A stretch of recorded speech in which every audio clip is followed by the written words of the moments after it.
everyone, my name is Chelsea Chloe, CC for short, and you are tuned in to Valentine's Voices! Woo!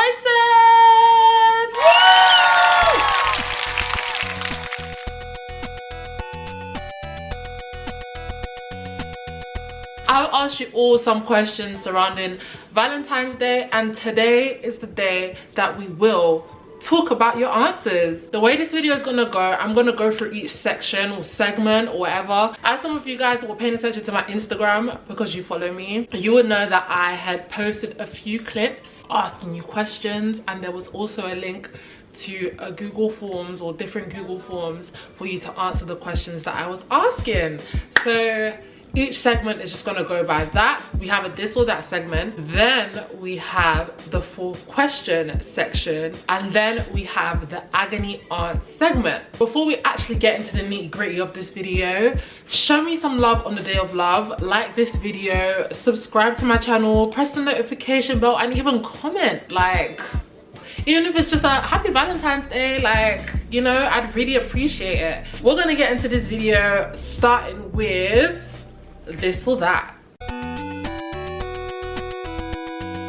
The first this or that question was activity date versus dinner date, and the results were 72% of you said you would prefer an activity date, and 28% of you said that you'd prefer a dinner date. I am with the 72% of you guys. I think activity dates are a great way to bond, specifically for me, so I would definitely pick an activity date. The next this or that question was flowers versus teddy bear, and the results were 40% of you said you would prefer flowers, and the other 60% said you would prefer teddy bears. If I had to pick one, it would be the teddy bear. Reason being, teddy bears are much more long lasting. Flowers, you have to really keep up with them, and I'm not really that good at keeping up with flowers, but I would still appreciate some flowers. I have a teddy bear that I've had since I was 7, and the teddy bear doesn't have eyes anymore, so that's how long I keep teddy bears for. Let me even show you guys that teddy bear. This is my child. My teddy bear, as you can see, has no eyes because it's been here for a while, but I still love it. It still stays in bed with me. So the next this or that question I asked was apartment versus hotel. 64% of you decided that you go with an apartment over a hotel, and 36% of you decided you go for a hotel over an apartment. I don't know, this one was this is a hard one. It's really a hard one, but the thing is, I feel like obviously an apartment would feel nice because it's like, it feels like it's your own place for like that small time, but I feel like I would go for the hotel because you could go to a hotel with a spa, like all inclusive, you know. With apartments, you actually have to fend for yourself. I would prefer a hotel. Anyways, we're gonna move on to the next segment, and this is the 4 question section. So I had 4 questions, of course is in the name, and we're gonna go through your answers. The first question I asked you was, how would you describe your perfect date? And here are some of your answers. Somebody said, oh my days, an activity date, something fun and pre-planned, maybe based on something we spoke about, with dinner afterwards. It has to be with a guy that's a gentleman too and does the gentlemanly thing of driving you, if he has a car, paying for the date, maybe bringing you flowers or a gift. Bring me flowers, please. It doesn't have to be expensive, just thoughtful, making sure you're safe, etc. But this date has to be with someone you really like / your man. If a guy does all of this but you're not really interested in him, then it won't feel like the perfect date. I agree. I actually hear this. Like, I don't think I'd ever find myself in a situation where I'm dating someone that I don't like though. I don't know, I'm just proper strict and specific. So yeah, but then again, people aren't always who they say they are, so that's hard to say. But yeah, I totally agree. Like, something can be like the perfect date on paper, but if it's with someone that you don't like, then it's gonna feel like you've been kidnapped. So yeah. All right, so the next answer I have was an activity first to break the ice, maybe some cocktails too, then a nice casual food spot. Doesn't have to be crazy or a fancy first date, as we don't know each other yet. So this was taken from the perspective of a first date, and I totally agree. Yeah, when you do like an activity date and it's casual, whatever, I feel like it's a good way to bond, honestly. So the dinner date stuff comes when you've established that you really like each other. That's for me personally, y'all. I'm not speaking for you. I am not going to sit across from you at dinner if I don't feel any way, or I don't know you yet, because I'm gonna feel nervous whether I like you or not. And not nervous in a way that's like nervous in a way like what do I say, what do I do, how do I act, that type of nervous, you know, and to a point where I can't even focus on the date. So yeah, I agree with this. Somebody else said definitely something relaxed, like a private screening of a film / sip and paint and some dinner. Doesn't have to be fancy at all. It is relaxed. It's just it is a tad bit fancy though, and there's nothing wrong with that. I would like a private screening, but yeah. Someone else said somewhere we could actually have fun mixed with romance. Allow dinner. So dead. I hear it. Literally, like. Okay, so the next question was, what country would you like to go to for a romantic getaway? You can say why, because I would love to know. Yeah. And then I got the answers: Bali, Mauritius, Thailand. If we're talking romantic, then these places are magical. And I haven't been to any of these places, but based on the pictures that I see of them, yeah, I agree. Because every time I've seen Bali, I've always seen like the rose petal decoration thing, whatever. That's the first thing I think of when I think of Bali anyways, as well as washing the elephants, but that's it. Mauritius, like, beautiful place. So I would imagine that it would be romantic as well. Somebody else said Tokyo. I want to do something adventurous with my lover. And yeah, that actually sounds cute. Like, imagine doing the Mario Kart thing in Tokyo with my lover. Somebody else said Barbados. It's such a beautiful country. I've never thought of Barbados as like a place to have a romantic getaway, but now that I think about it, I feel like a lot of hot countries, not specifically hot countries, but islands, places with the palm trees and the very blue beach, you know, the white sand beach, blue waters. I feel like that's just romantic on its own. So yeah, and imagine going to like Barbados during the carnival time. Wait, does Barbados have their carnival in February? When is crop over? Oh, it's in July. All right, somebody else said it has to be a hot beach destination, somewhere with different adventurous activities, either Greece or Italy or Iceland even. They're all relaxing with nice views. Or somewhere like Bali, Indonesia or Thailand, because it looks stunning and would feel dreamy if you're there with your man. Agreed. The next question I asked is, what is something that will turn you off? Has this happened before? Spill the tea. Somebody said bad breath, any sign of poor hygiene, swearing, smoking, feminine-like behavior, unkempt hair, 50-50 talk, men that sound like they secretly hate women.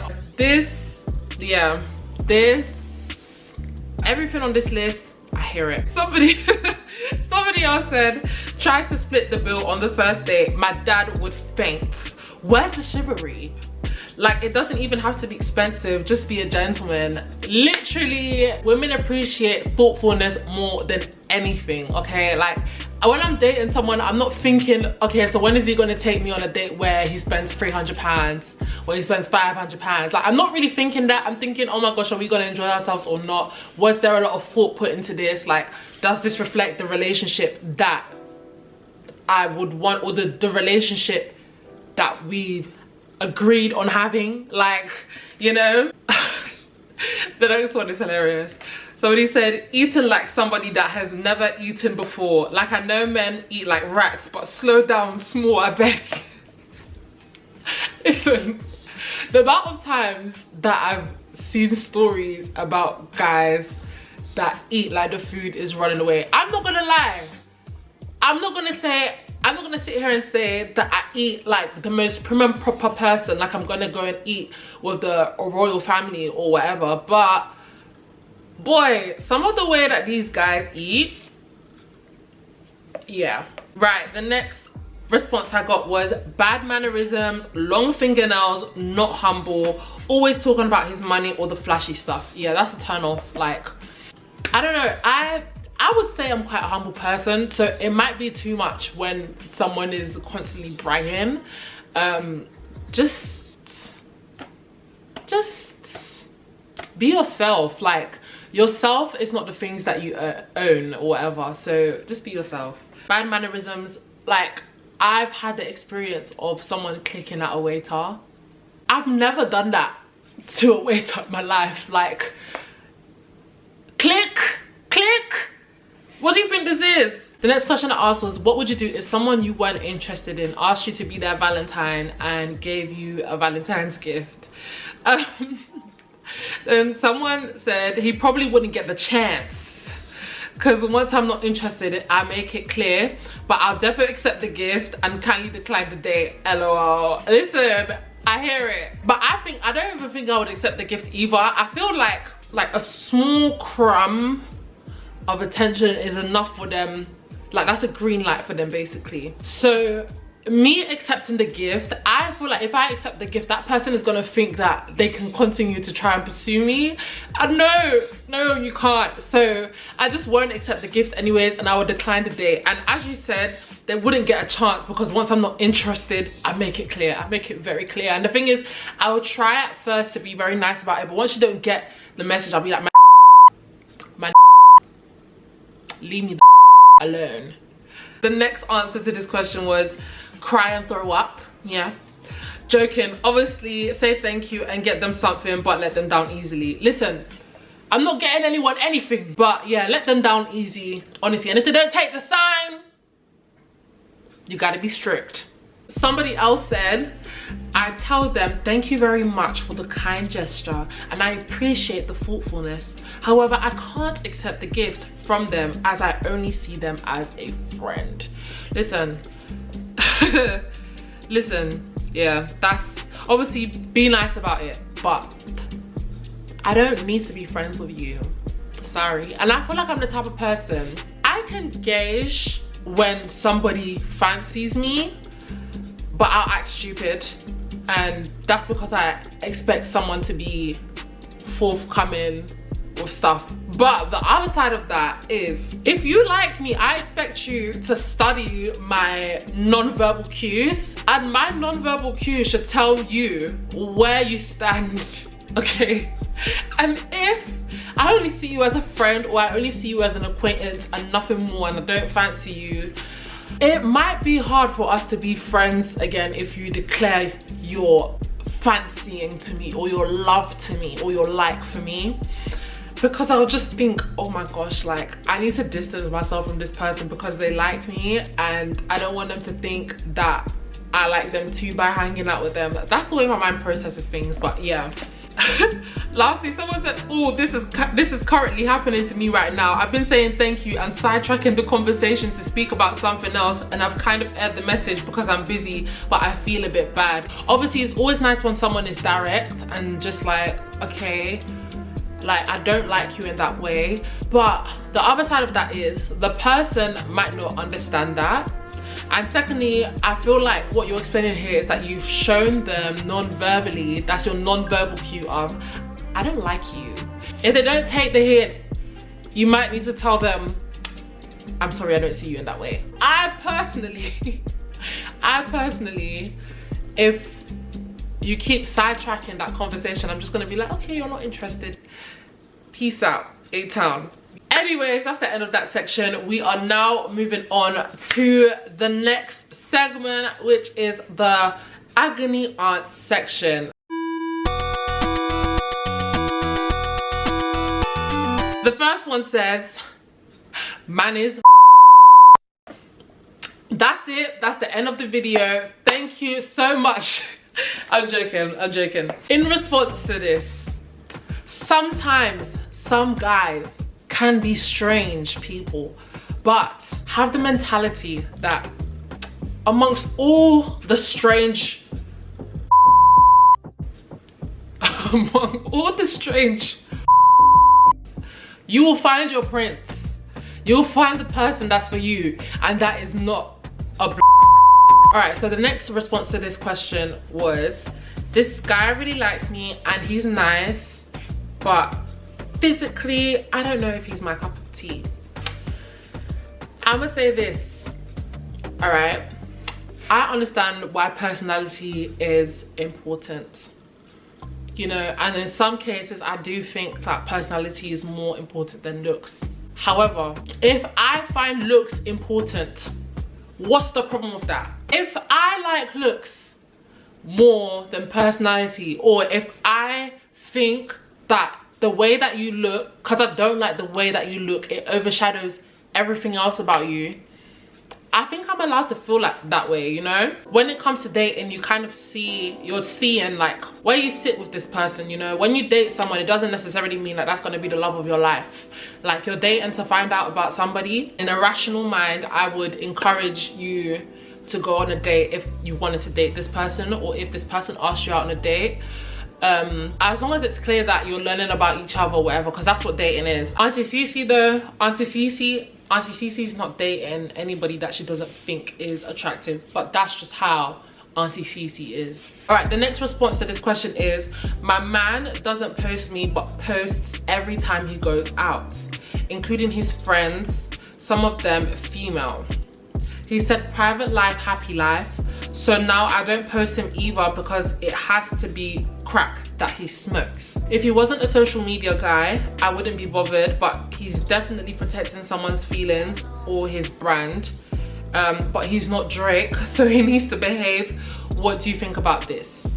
I feel like if this is a conversation that you've had with this person, I feel like in any relationship, it's about meeting each other in the middle. If you haven't spoken to him about it, you probably should. Private life, happy life, but there's ways to show that you're in a relationship without showing someone's, like, you don't need to show the identity of the person that you're going out with.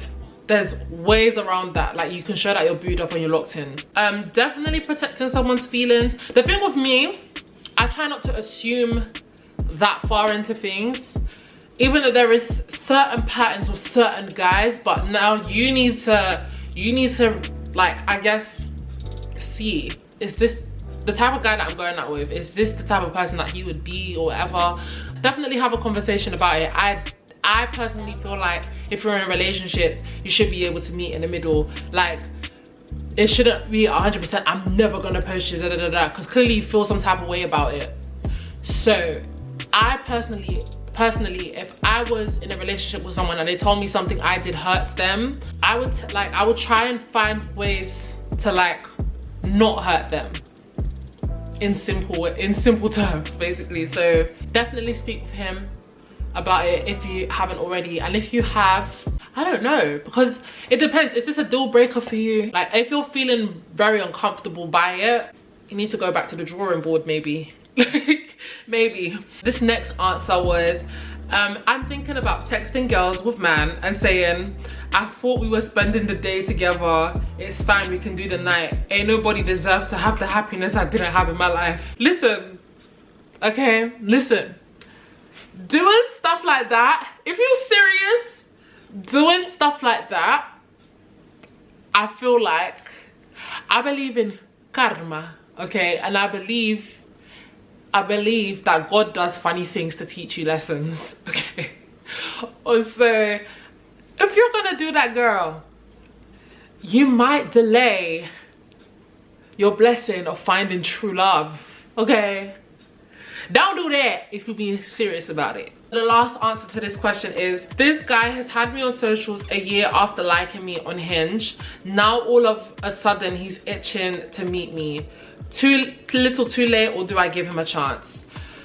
Okay, I would be weirded out at the fact that someone had liked me on Hinge like a year ago and, well, had me on socials for a year after liking me on Hinge. Because the thing is, when you go on a dating app, it's already established that you're there because you're trying to find love, or Like, if you like me on Hinge, the assumption is that you like me. By the way, I had a video on like why I deleted Hinge, and just to summarize, because I don't have the video up on there, the reason why I deleted Hinge was because I felt like I was being perceived in a certain way. Like, I feel like Hinge is like a catalog for people, like they literally just tap, swipe, tap, swipe, tap, swipe. Literally, I'm not a tap swipe. So I deleted the thing because, I don't know, it was just, when I started to think about things that way, I was just like, yeah. I know you deep that there's a lot of people in this world that just want to be validated and find validation by speaking to, or like knowing that to some extent the person that they like or find attractive finds them attractive too. Yeah, that's why I deleted Hinge. Anyways, that was a sidebar. So I will find it a bit weird that you've had me on socials for a year after liking me on Hinge and you didn't make a move. Again, dating is a chance to understand and see, you know, how things will go with somebody. So if that opportunity opens itself, yes, if it's somebody that you actually find attractive, but if it keeps playing on your mind that this person actually had me for a year and didn't do anything, I'd probably even, the person that I am, I'll probably even ask him like, why are you only making moves now? Like, straight up, I'm so sorry. I need to have the answers. So I would suggest, if you actually are interested in the person and the opportunity for a date opens itself, maybe take it. If you don't want to be straight up and ask like, why did you have me on socials for a year and only make a move now? Like, try and calculate a way to ask, like, oh, what made you, you know, organize this, like, and see what they answer. And from there, I guess you make your decision. But that's what I think you should do. Anyways, that is the end of my segments. Thank you everyone that participated. I appreciate your participation. Please let me know if this is like something that you would like to see me do more often, like asking you guys questions and stuff. Thank you everyone again for participating if you did. Thank you for watching. If you want to participate in more stuff like this, I think let me know where I should even post these questionnaires. I might post it on my Twitter. Maybe that's easy for some of you. Just tell me where you would want me to post these questionnaire type of things, if I am to do them again and if you want me to do them again. And make sure that you enjoy Valentine's Day, even if it's not with someone, like if it's not a significant other, even if you're spending it by yourself and you're single, it's fine. Like, I have always been single for Valentine's Day and it's been fine. You know, I didn't die, I'm still here. But yeah, if you're enjoying it with someone else, enjoy it with that person. I hope it goes fantastically well. Thank you for watching, guys. Make sure that you like, comment, share and subscribe, and I'll see you in my next video. Toodaloo.